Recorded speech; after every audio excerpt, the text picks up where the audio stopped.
তারা রক্ত দিয়ে যে ঋণ আমাদের উপরে চাপিয়ে দিয়ে গেছেন, সেই ঋণ পরিশোধ করার জন্য আমাদের সবাইকে ঐক্যবদ্ধ থেকে একসাথে কাজ করে যেতে হবে। আমি আজন্ম মৃত্যু পর্যন্ত সেই শহীদদের, আহতদের রক্তের ঋণ শোধ করার জন্য, বাংলাদেশকে সঠিক পথে রাখার জন্য কাজ করব এবং সেই পথে আপনাদের সমর্থন প্রত্যাশা করি।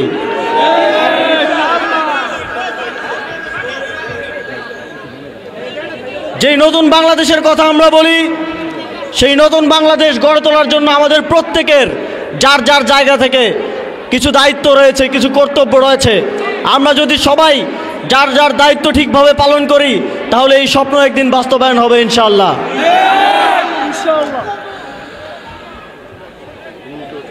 ঠিক জুলাই গণঅভ্যুত্থানে তরুণরা যেভাবে নেতৃত্ব দিয়েছিল, নতুন বাংলাদেশ বিনির্মাণে, নতুন বাংলাদেশের নেতৃত্ব গ্রহণেও তরুণদেরকে ভবিষ্যতেও নেতৃত্ব দিতে হবে।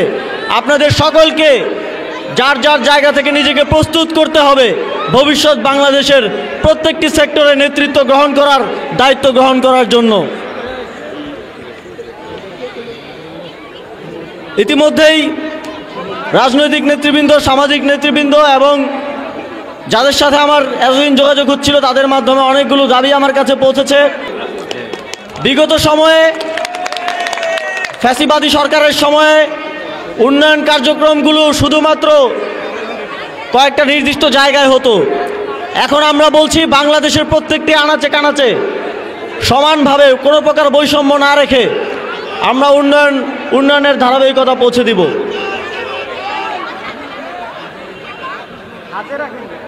মুরাদনগরের খেলাধুলার দিক থেকে যে মিনি স্টেডিয়াম আছে, সেটার সংস্কারের কার্যক্রম ইতিমধ্যেই আমরা গ্রান্ট করেছি, খুব দ্রুতই সেটা শুরু হবে, আপনারা দেখতে পাবেন। এর বাইরেও প্রত্যেকটি শিক্ষা প্রতিষ্ঠানে, স্কুল, কলেজ, মাদ্রাসায় মন্ত্রণালয়ের পক্ষ থেকে ক্রীড়া সামগ্রী পৌঁছে দেওয়া হবে এবং মুরাদনগরের ক্রীড়াবিদদেরকে ক্রীড়াবৃত্তি প্রদানের উদ্যোগ নেওয়া হয়েছে। আপনারা জানেন শিক্ষার দিক থেকে মুরাদনগর বাংলাদেশের যে স্ট্যান্ডার্ড, তার থেকে অনেক পিছিয়ে। আমাদের শিক্ষার হার 48%। সেটা উন্নীতকরণের জন্য আমি শিক্ষা মন্ত্রণালয়ের সাথে কথা বলবো। এখানে শিক্ষা প্রতিষ্ঠানগুলোর যে সমস্যাগুলো আছে সেগুলো সমাধানের উদ্যোগ নেব। তবে আপনাদেরকেও আপনাদের সন্তানদেরকে স্কুলে পাঠাতে হবে। মুরাদনগরের এই শিক্ষার হার আগামী 10 বছরের মধ্যে আমরা 100% দেখতে চাই।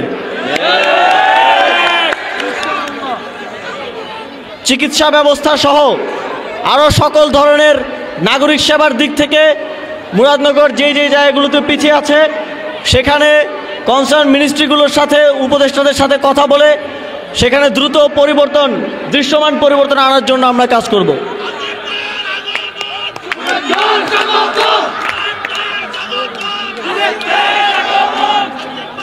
সংগ্রামী বন্ধুগণ, মুরাদনগরে আপনাদের প্রতিনিধিরা আমাকে অনেক আগে এই সংবর্ধনার কথা বলেছে, কিন্তু আপনারা জানেন রাষ্ট্রীয় অনেক সংকট, অনেক দায়িত্বের কারণে সময় দিতে পারিনি। তবে আজকে আপনাদের মধ্যে এসে আপনাদের ভালোবাসা দেখে আমি অত্যন্ত আপ্লুত হয়েছি এবং আমার মধ্যে একটা আকাঙ্ক্ষা তৈরি হয়েছে, শুধু এই সরকারের দায়িত্বে থাকা অবস্থায় নয়, ভবিষ্যতেও যতদিন দেশের জন্য কাজ করব, আপনাদের একজন প্রতিনিধি হয়ে, আপনাদের একজন হয়ে যেন আমি কাজ করে যেতে পারি, সেজন্য আপনারাও আমাকে সমর্থন করবেন এবং সহযোগিতা করবেন।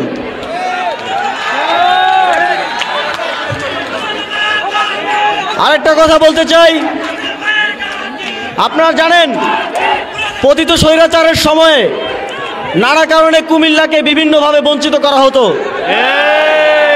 কুমিল্লার একটি প্রশাসনিক বিভাগ, কুমিল্লা সহ আশেপাশের জেলাগুলোর জনগণের দীর্ঘদিনের আকাঙ্ক্ষা, চট্টগ্রাম বিভাগে গিয়ে বিভাগীয় কার্যক্রম পরিচালনায় অনেক বেগ পেতে হয় এই অঞ্চলের জনগণকে, এবং সে বিষয়ে সরকার বিভিন্ন উদ্যোগও নেয়ার প্রস্তুতি ছিল। কিন্তু আপনারা জানেন স্বৈরাচারী শেখ হাসিনা বলেছিল কুমিল্লা নামে কোনো বিভাগ হবে না। কিন্তু আমরা স্পষ্টভাবে বলতে চাই, এখানে কোনো বিভাগ হলে সেটা কুমিল্লার নামেই হবে। এবং আমি সরকারের সর্বোচ্চ নীতি নির্ধারকদের সাথে কুমিল্লাকে একটি প্রশাসনিক বিভাগে রূপান্তরের জন্য আলোচনা করব এবং অতি দ্রুত সময়ের মধ্যে তা বাস্তবায়নের জন্য প্রচেষ্টা করব। আপনারা জানেন বর্তমান বাংলাদেশের পরিস্থিতিতে অনেক ধরনের অভ্যন্তরীণ এবং বহির্গত ষড়যন্ত্র হচ্ছে। আমাদের অত্যন্ত দুঃখের সাথে বলতে হয়, আমাদের রাজনৈতিক দলগুলোর মধ্যে একটা বদ্ধমূল ধারণা জন্মেছে যে ভারতের আশীর্বাদ ছাড়া বোধহয় বাংলাদেশে ক্ষমতায় আসা যায় না।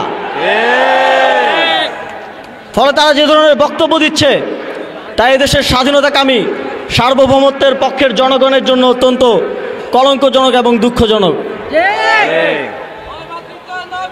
আপনারা যদি মনে করেন ভারতের আশীর্বাদ ছাড়া এদেশে ক্ষমতায় আসা যায় না,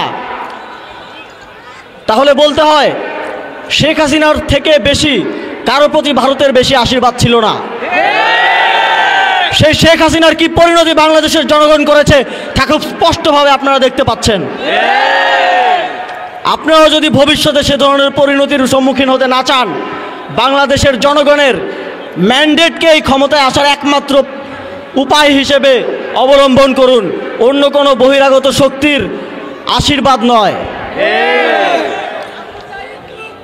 বাংলাদেশের জনগণের ম্যান্ডেটই হবে যে কোনো রাজনৈতিক দল কিংবা সরকারের ক্ষমতায় আসার একমাত্র অবলম্বন।